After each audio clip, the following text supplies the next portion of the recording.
In the world of sales, what's one thing that people who are not salespeople don't understand, and why does it matter? I'm Sylvan Bell. I'm coming to you live from Sacramento, California on a perfect day to talk about sales and a perfect day to talk about this video.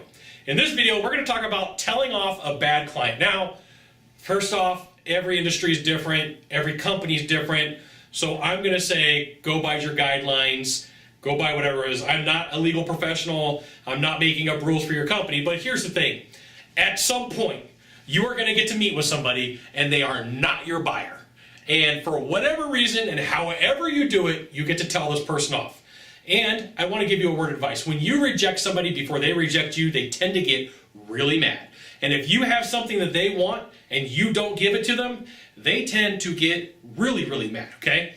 So there is a point where you're going to sit down with somebody and you're going to spend time, energy, and effort, and it just isn't going to work out. And you're going to gracefully try to break up with them and say, hey, this isn't going to work out. Maybe you should go see Joe down the street or Bob down the street, and you should probably do business with them, but it's not going to be me, right?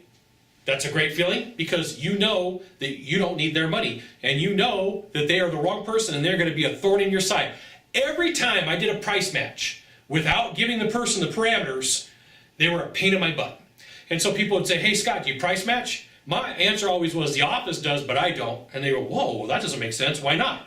I said, because anytime I give somebody a price match, it's like a license to be a pain in my butt. I don't do it. I'm not interested. Thanks for playing, though. And they'd be like, did you really just say that to me? Yeah, absolutely. No problem. Just so you know, don't do it. Right? So that would usually lead to a conversation. Not all the time. Some of the time where the person would be angry. They'd be upset with me. And they're like, look, it's okay. We're going to break up. We're just going to break up. I'm not doing business with you.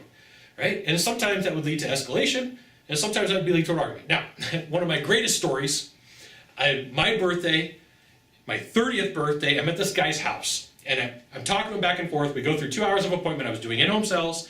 I was selling heating and air. I can tell you what street it was because this is awesome. And so the guy, we get to the end, and the guy tells me, hey, do you happen to have a business card, which is like fake rejection. This is 13 years ago, 14 years ago. I didn't understand this. I was relatively young in my sales career. And so the guy's like, hey, you happen to have a business card, which is the version of Go Fetch a Rock. And I go grab it, and we're sitting there chatting in the driveway, and he tells me, he's like, you know, based upon everything you've told me, I would never do business with you. I'm like, really? And he goes, yeah, never. And he's holding my business card after he asked me to go grab him one. And I'm like, in my mind, I turned into the Green Incredible Hulk. So I got my green shirt on today. I turned into the Green Incredible Hulk, and I'm like, roar.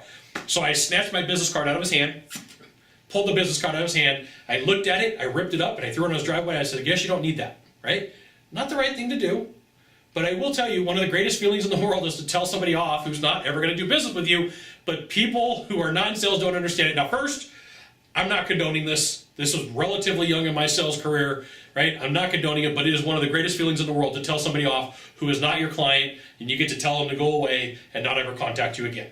So somebody who's not in sales, they may kind of get it, but when you're putting everything on the line through time, energy, and effort and only get paid on commissions, there is one of the greatest times ever. You probably have a story, if you've been in sales long enough, something similar to mine, where you went off the tracks, you went off the rails, and I'm not saying to do this, but I am saying it is one of the greatest feelings in the world, and pay attention because it can get you in a lot of trouble. I got a very stern talking to when I went back to the office.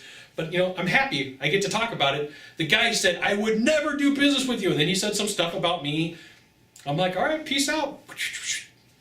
See ya. So there you go. Now you got one thing to do from here.